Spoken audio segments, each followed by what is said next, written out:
Vamos a ver insuficiencia secundaria de las glándulas suprarrenales. Ya en el video anterior vimos insuficiencia primaria, ahorita vamos a ver insuficiencia secundaria. Entonces, insuficiencia secundaria de las glándulas suprarrenales, esto va a ser, vamos a tener disminución de la producción de las hormonas que son sintetizadas en la corteza de las glándulas suprarrenales, excepto la aldosterona, excepto los mineralocorticoides. Ahorita vemos por qué. Y esto se va a dar por un defecto de la adenopófisis. Entonces, sea cual sea la causa, si algo le pasa a la adenopófisis, en donde la adenopófisis no produzca la ACTH, esto va a hacer que tengamos una disminución de la producción de las hormonas que son sintetizadas en la corteza de las glándulas suprarrenales, salvo los mineralocorticoides. Porque recordemos que los mineralocorticoides no están bajo el control de la ACTH. Entonces, en definición, es así. Ahora vamos a ver bien qué quiere decir este enunciado. O sea, vamos a ver la patofisiología y cómo se va a presentar el paciente y todo eso. Entonces, rápidamente recordamos el eje hipotálamo, hipófisis, glándula. Entonces, aquí está el hipotálamo, aquí está la adenopófisis, aquí están los riñones y aquí están las glándulas suprarrenales. Entonces, paso 1, tenemos el hipotálamo, libera la hormona liberadora de la corticotropina. Paso 2, la hormona liberadora de la corticotropina estimula a la adenopófisis a que se produzca la ACTH. Entonces aquí la adenopófisis tiene receptores para la hormona liberadora de la corticotropina. Y esto va a hacer que la adenopófisis produzca la ACTH. Paso 3. La ACTH estimula a la corteza de las glándulas suprarrenales. Ahora recordemos que las glándulas suprarrenales tienen la médula, que es lo de adentro, y tienen la corteza, que es lo de afuera. Y la corteza tiene 3 capas. La corteza tiene la zona glomerulosa, tiene la zona fasciculada y tiene la zona reticularis.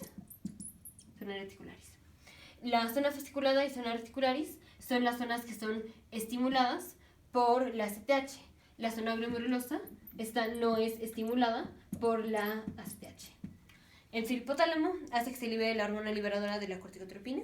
Esta hace que la adenopófisis produzca la ACTH. Y la ACTH hace estimulación de la zona fasciculada y hace que la zona fasciculada produzca los glucocorticoides y hace que la zona reticularis produzca los andrógenos, que son los esteroides sexuales. Ahora, en este caso, la insuficiencia de las glándulas suprarrenales, o sea, el que las glándulas suprarrenales no estén produciendo glucocorticoides ni andrógenos, ni estos, pero sí lo que es producido en la zona glomerulosa, que es la aldosterona.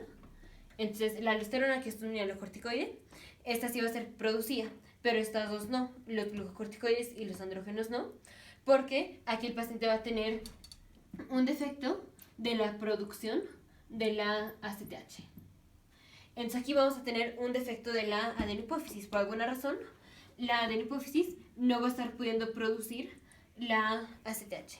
Esto puede ser porque el paciente le hayamos quitado la pituitaria, en donde pues ya no tiene pituitaria, ya no la puede producir, la ACTH, o puede ser porque el paciente tiene panhipopituitarismo, en donde nada de la glándula funciona, o sea cual sea la causa que haga que el paciente tenga una disminución de la producción de la ACTH por medio de la adenopófisis. Entonces, esas son etiologías y definición. Ahora vamos a ver patofisiología. Entonces, ya vemos que ese es un paciente que si no tiene la ACTH, entonces no vamos a tener estimulación. No tenemos estimulación de la zona fasciculada a que produzca los glucocorticoides, ni de la zona reticularis a que produzca los andrógenos. Entonces, los glucocorticoides van a estar disminuidos, los andrógenos van a estar disminuidos. Y esto va a hacer que el eje se regule al alta. Esto va a hacer que el hipotálamo produzca más hormona liberadora de la corticotropina. Entonces, en estudio de laboratorio, vamos a tener aumento de la hormona liberadora de la corticotropina y esta va a estimular a la adenopófisis a que produzca la ACTH. Solo que como tenemos un defecto, sea el que sea, por el cual el paciente no está pudiendo producir la ACTH, aunque tengamos estimulación por medio de la hormona liberadora de la corticotropina, no vamos a tener producción de ACTH. No vamos a tener producción de ACTH y por tanto no tenemos producción de glucocorticoides ni andrógenos. Entonces el paciente va a tener disminución de la ACTH, va a tener disminución de glucocorticoides. Voy a borrar.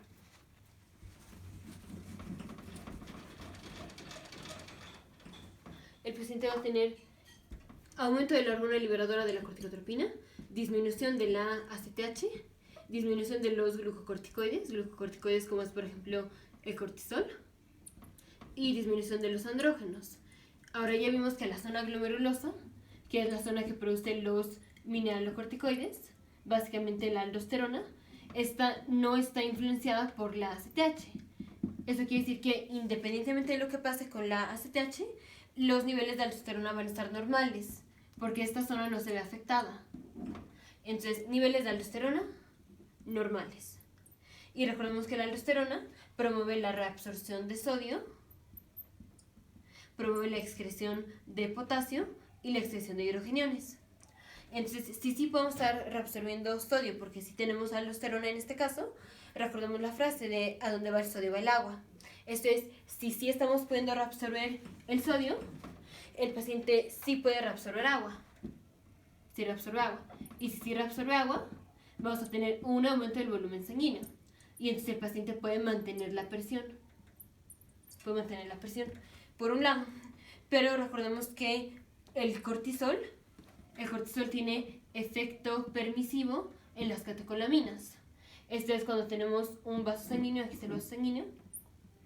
Aquí tenemos receptores alfa-adrenérgicos. Cuando se unen las catecolaminas a sus receptores alfa-adrenérgicos, como es la epinefrina o la norepinefrina, eso hace vasoconstricción. Pero lo que hace que nosotros seamos sensibles a la epinefrina y la norepinefrina es el cortisol. Entonces el cortisol tiene un efecto permisivo, o sea, como que ayuda a que seamos sensibles a la epinefrina y norepinefrina. Si el paciente tiene una disminución de cortisol, vamos a tener una disminución de la respuesta a las catecolaminas. Y entonces el paciente está predispuesto a tener hipotensión, porque no va a tener la vasoconstricción que se va a dar al unir la epinefrina con su receptor, porque el paciente no tiene el cortisol. Entonces, el paciente se puede presentar con hipotensión. Estos de laboratorios normales, o sea, los electrolitos van a estar normales. Ahora, si el paciente tiene disminución del cortisol, recordemos que el cortisol también tiene efecto permisivo en el glucagón. El glucagón lo que hace es promover la gluconogénesis. Gluconogénesis es convertir el piruvato en glucosa. Entonces, cuando tenemos aumento de glucagón, tenemos aumento de la glucosa en la sangre, porque el piruvato se está convirtiendo a glucosa. Y el cortisol ayuda a que el glucagón haga eso. Si el paciente tiene disminución de cortisol, el paciente va a tener una disminución de la glucosa. Entonces, el paciente va a venir con hipoglucemia. Y también recordamos que los glucocorticoides promueven la apoptosis de los linfocitos y promueven que tengamos una disminución de los eosinófilos. Entonces, cuando tenemos glucocorticoides, disminuyen los linfocitos y disminuyen los eosinófilos. Si ahora tenemos una disminución de glucocorticoides, vamos a tener una disminución de la apoptosis de linfocitos. O sea, menos linfocitos se van a estar muriendo. Dicho de otra manera, vamos a tener aumento de linfocitos. Y si el tener glucocorticoides hace que tuviéramos disminución de eosinófilos, el tener disminución de glucocorticoides va a hacer que el paciente tenga aumento de eosinófilos, o sea, que tenga eosinofilia. Entonces, por un lado, el paciente va a tener linfocitosis, aumento de linfocitos, eosinofilia, y recordemos que los glucocorticoides promueven que el paciente tenga neutrofilia, que tenga aumento de los neutrófilos, aunque los neutrófilos son disfuncionales, en este caso. Cuando el paciente tiene aumento de glucocorticoides, tiene aumento de neutrófilos, aunque esos neutrófilos vayan a estar defectuosos. Pero si este es un paciente que tiene disminución de glucocorticoides, va a tener menos neutrófilos. Entonces el paciente va a venir con neutropenia. Entonces, esto de laboratorio, así. Aumento de hormona liberadora de corticotropina, disminución de ACTH, disminución de glucocorticoides, disminución de andrógenos, aldosterona y electrolitos normales, hipoglucemia. eosinofilia, linfocitosis, neutropenia. Y vamos a tener aumento del nitrógeno ureico. Entonces, patofisiología y estudios de laboratorio ya. Ahora vamos a síntomas.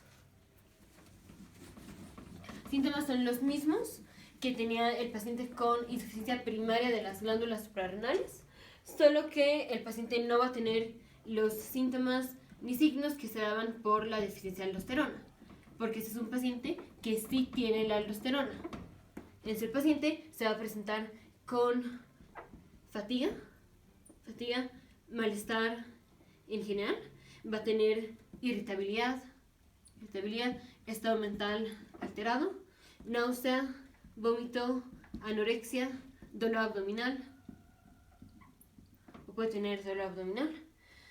Vamos a tener, el paciente no va a tener hiperpigmentación, porque el paciente no va a tener hiperpigmentación, porque aquí está el hipotálamo, aquí está la adenohipófisis, aquí están los riñones y aquí están las glándulas suprarrenales.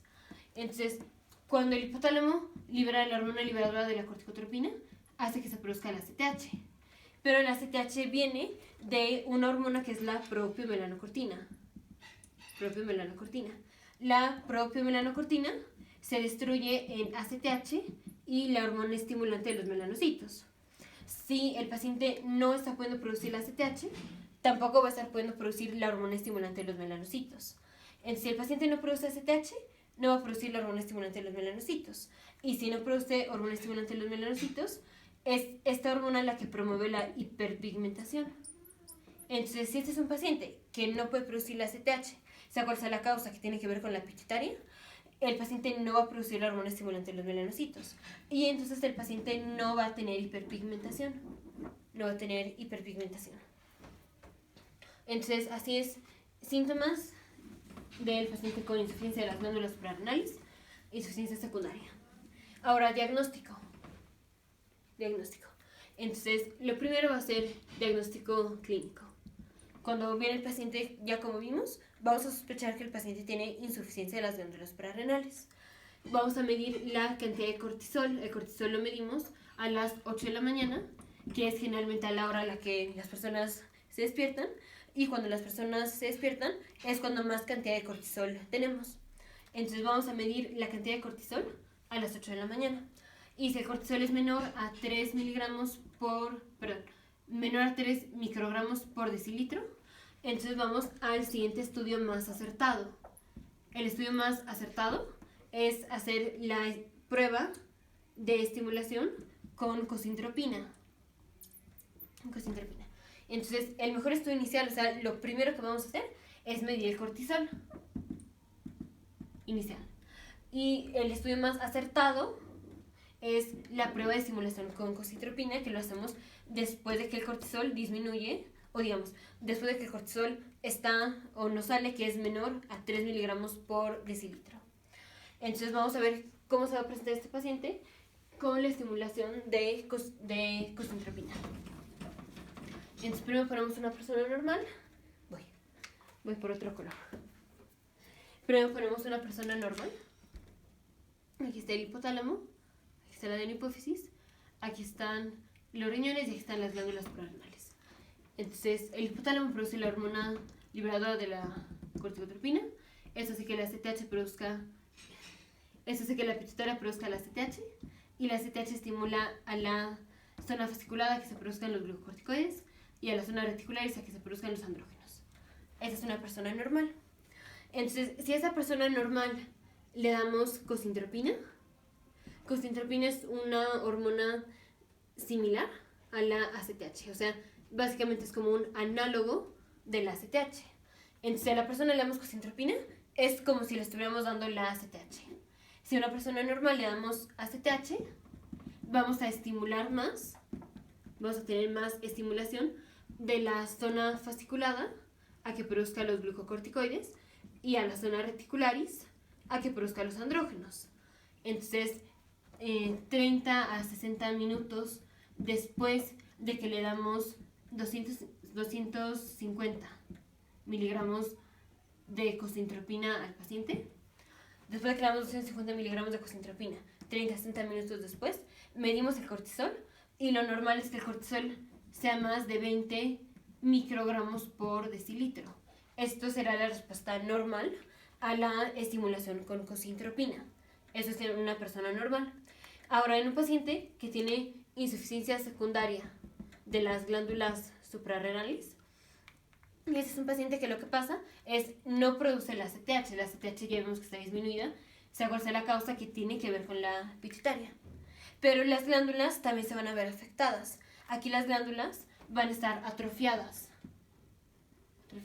Entonces, recordamos que siempre que tenemos un órgano, digamos es un órgano, y recibe estimulación hormonal, la estimulación hormonal pues ayuda a crecer al órgano.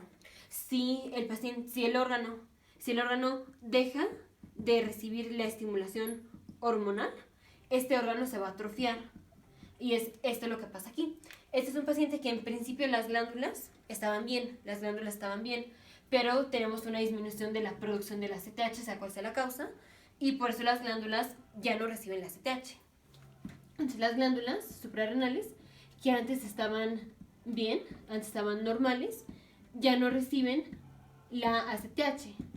Y si tenemos a largo plazo que las glándulas no están recibiendo la estimulación hormonal, que es la ACTH, las glándulas se van a atrofiar.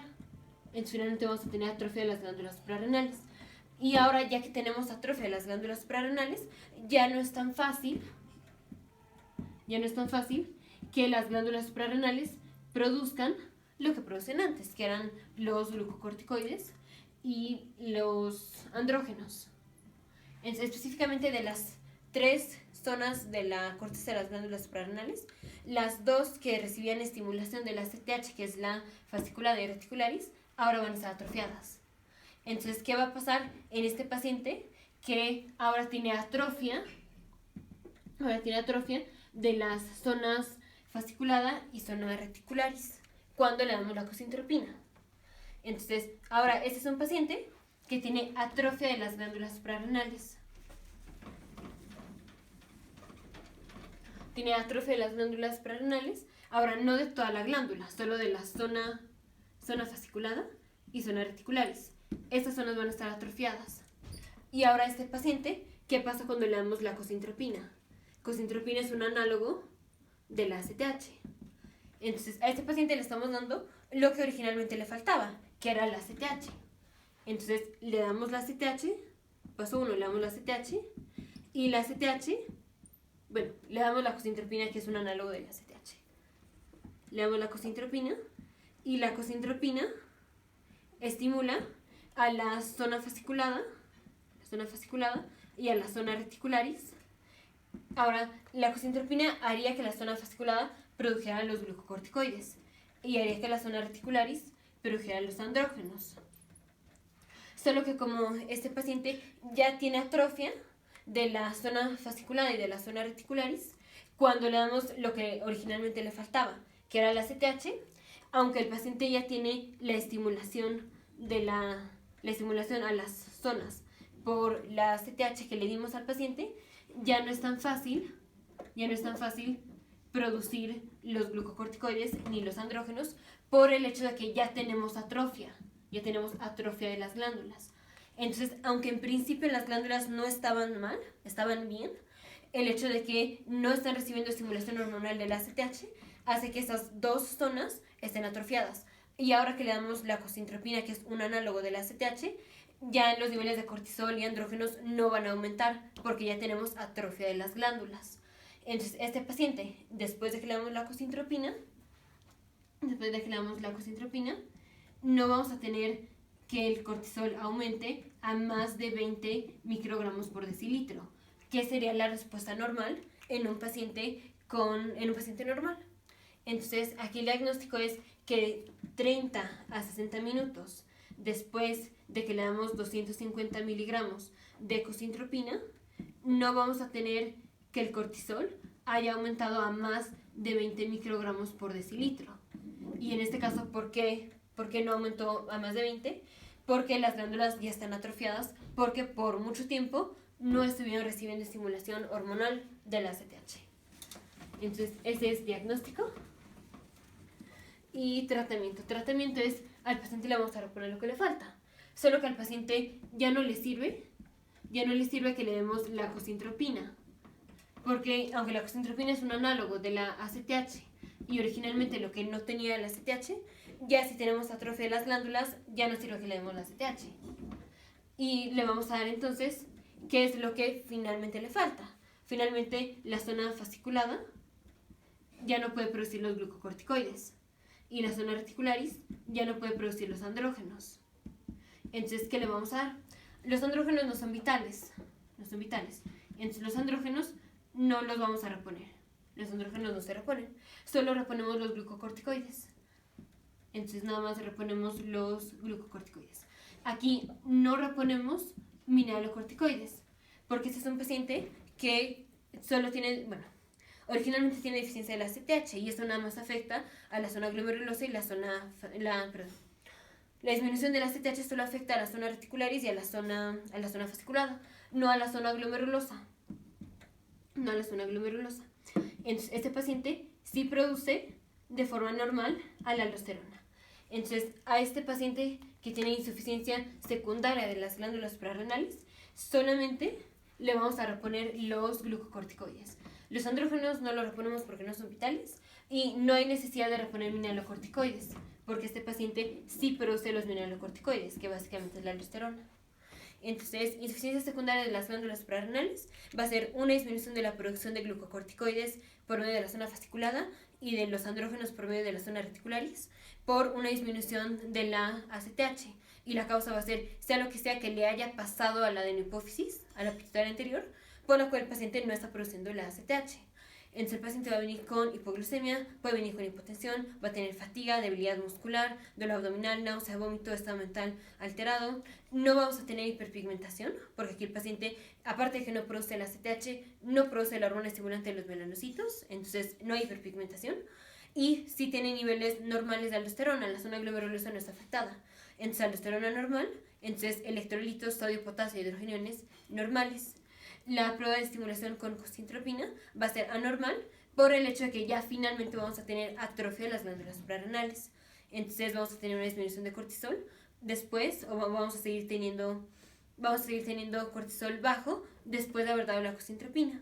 Y el tratamiento nada más va a ser reponer los glucocorticoides, porque los andrógenos no los reponemos porque no son vitales, y los mineralocorticoides no hay necesidad de reponerlos porque el paciente sí está produciendo los mineralocorticoides. Nos vemos en el siguiente video, futuros médicos, científicos e ingenieros.